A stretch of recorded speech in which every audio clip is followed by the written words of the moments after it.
Moikka! Mä oon Katru ja mä ajattelin, että mä puhuisin tässä videossa sellaisesta aiheesta kuin miksi suurin osa ihmisistä epäonnistuu laihdutuksessa kautta elämäntapamuutoksessa.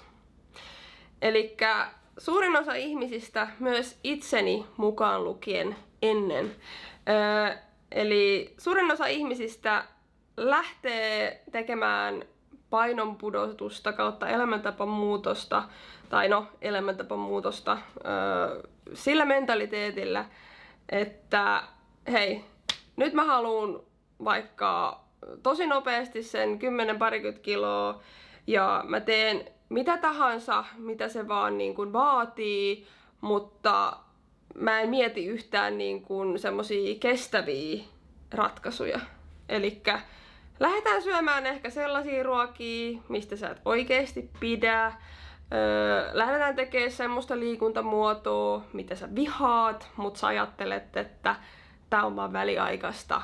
Että kun mä nyt jaksan tän pienen hetken, niin lopussa kiitos seisoo. Mutta se, miten se kannattaisi tehdä, on se, että joo, sun pitää toki niin kun, sä et voi jatkaa samalla meiningillä, sä et voi syödä käytännössä niin kun samaa ravintoa, mitä silloin, kun sä päädyit siihen pisteeseen, että sulla ylipäätänsä tuli sitä ylimääräistä painoa. Niin totta kai sun pitää tehdä muutoksia, koska jos et sä muuta mitään, niin myöskään mikään ei luonnollisesti muutu. Mutta sun pitää tehdä semmosia muutoksia, mitkä on niin kuin semmosia muutoksia, mitä sä jaksat noudattaa läpi sun koko loppuelämän. Koska ethän sä voi niinku ajatella sitä projektia silleen, että kokeillaan nyt vaan niinku jotain, että syödään pelkkää vaikka salaatinlehteä, että sillä mä laihdun, mutta todellisuudessa mä vihaan salaatinlehtiä ja mä en todellakaan vois kuvitella, että mä söisin näin loppuelämäni. Eli varmasti se painon kyllä saat sillä alas, mutta heti kun sä lopetat sen, niin se paino kyllä lähtee sitten huimaan nousuun siitä, että se on aivan varma.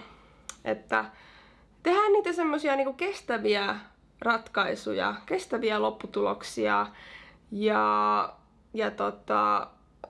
se, että opitaan niinku nauttimaan siitä matkasta, että ei ajatella sitä semmosena kidutuksena, että nyt mä niinku piiskaan itteeni tän seuraavat pari kuukautta ja sitten taas niinku relax, että tavallaan sun pitää niinku löytää se resepti siihen kestävään lopputulokseen. Ja se oli niinku itselläkin se kompastuskivi ennen kuin sitten loppupeleissä niinku hiffastaan koko kuvion. Että tämähän on oikeasti näin simppeli, että eihän painon pudotus tai elämäntapamuutos sillä ei mitään tekemistä sen kanssa, että sun pitäisi niinku hirveästi jotenkin niinku kärsiä ja nähdä nälkää ja että kaikki olisi niinku kauheata kärsimystä. Mutta kun se on kaikkea muuta. Toki se on alkuun sitä, koska sulla on niin eri ruokailutottumukset, sä oot tottunut syömään ehkä tietyllä tavalla, ei ehkä mitenkään kauhean terveellisellä tavalla. Ja sit sun pitäisi niinku opetella se, että mitä on niinku terveellinen, hyvä, ravitseva, energiaa antava ravinto. Niin not easy, mutta näin se vaan on, että tavallaan sun pitää löytää ne reseptit sulle, mitkä toimii. Niiden pitää olla terveellisiä, niiden pitää olla hyviä ja niiden pitää olla myöskin semmosia, mitkä ei ole kauhean energiatiheitä. Jos mä ihan totta puhun, niin mähän en laske mun kaloreita. Mähän en oikeasti tiedä, paljonko mä syön päivässä kaloreita. Mutta koska mä syön puhdasta, terveellistä, ravitsevaa, energiaantavaa ruokaa, niin se pitää mut hyvässä kunnossa. Ja se harvemmin oikeesti lihottaa. Se ei lihota. Toki, jos sä syöt sitä kuin hevonen, että tietysti niin kun, kyllähän siinäkin toki pätee sen, että jos sä syöt yli sun kulutuksen, niin kyllähän sulla alkaa sitä rasvaa kertymään. Mutta se on tosi vaikeeta syödä yli sun kulutuksen, kun se ravinto on oikeata ravintoa. tähän se niinku perustuukin, että aika moni niinku ihminen, joka on vaikka ylipainoinen, ja sitten ne ajattelee, että no miksi mä edes oon ylipainoinen, kun eihän mä edes syö loppupeleissä hirveästi. Mut se koko homma juju on se, että joo, sä et ehkä syö hirveästi, mut sä et taju, miten paljon siinä sun ruuassa on kaloreita. Et sehän on tää nykypäivän ruokabisnes on se, että siitä tehdään ensinnäkin tosi addiktoivaa, siitä tehdään ihan hemmetin hyvän makusta, eli siihen se just niinku pohjautuukin se, että se on niin hyvää, että se niinku, saa sut addiktoitumaan, jolloin se saa sut aina niinku syömään sitä uudestaan ja uudestaan ja lisää ja lisää. Esimerkiksi itselle niinku joku vaikka lasagne oli niinku semmonen, että rakastin ja rakastaisin varmaan edelleenkin lasagnea, mutta siis en oo nyt syönyt lasagnea, enkä mä edes kaipaa. Mutta siis esimerkiksi lasagne ja ylipäätänsä kaikki pastaruuat oli mun heikkous. Ja se on niinku semmoista, että sä voisit syödä sitä hittoa vaikka 3 lautasellista. Ja silti sä olisit silleen niinku, että I want more. Mut lyöppä siihen lautaselle vaikka, sanotaan vaikka joku naudanpihvi ja ihanat jotkut grillikasvikset, niin mulle riittää se 1 annos. Koska se on niin ravitsevaa, se on niin täyttävää. Ja ei varmasti mene niin kuin helpolla yli kalorit päivässä, näin se vaan on, että yritetään niinku löytää niitä semmosia niinku kestäviä, pitkäkestoisia ratkaisuja, eikä semmosia niinku lyhyitä, nopeita pikavoittoja.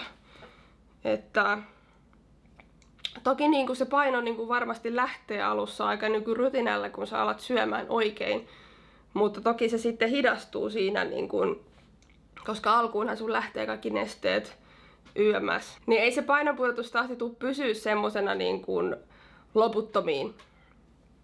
Et kyllä se niin kuin jossain vaiheessa sit tulee niin kuin vähän hidastumaan.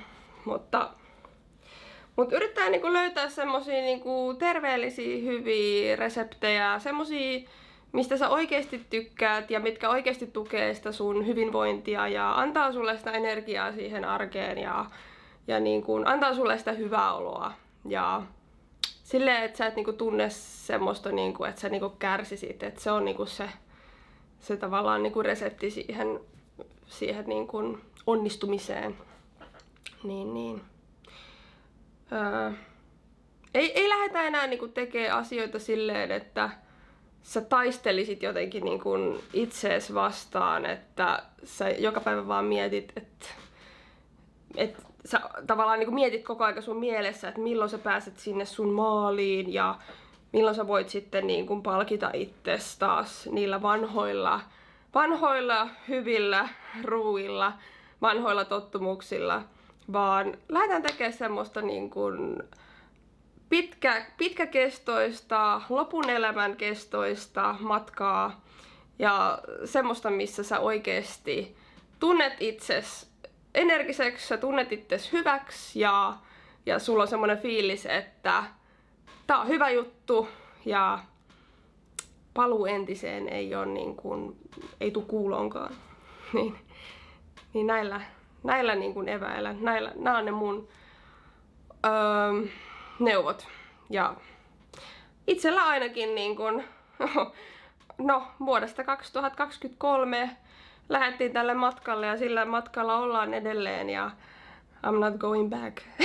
Niinku, joo, ja siis todellakin niin kun, voin paremmin kuin koskaan ja niin kun, on joka päivä vaan niin kun, kiitollinen itselleni, että niin kun, mä en luovuttanut sen alun, niin kun, se alku on vaikein, että tavallaan siinä on niin kun, se kompastus, että niin kun, pysyykö sulla niinku pääkoppa siinä mukana vaiko ei, et pysyttäydyksä siinä vai luovutaksa, mutta kyllä mä niinku kiitän itteeni siitä, että mä pysyin niinku tiukkana ja niinku luotin itteeni, että hei, kyllä mä hoidan tämän maaliin ja se on niinku nyt tai ei koskaan, niin joo. Hei, ei mulla muuta tältä erää ja palaillaan taas uusien aiheiden parissa. Jes, moikka!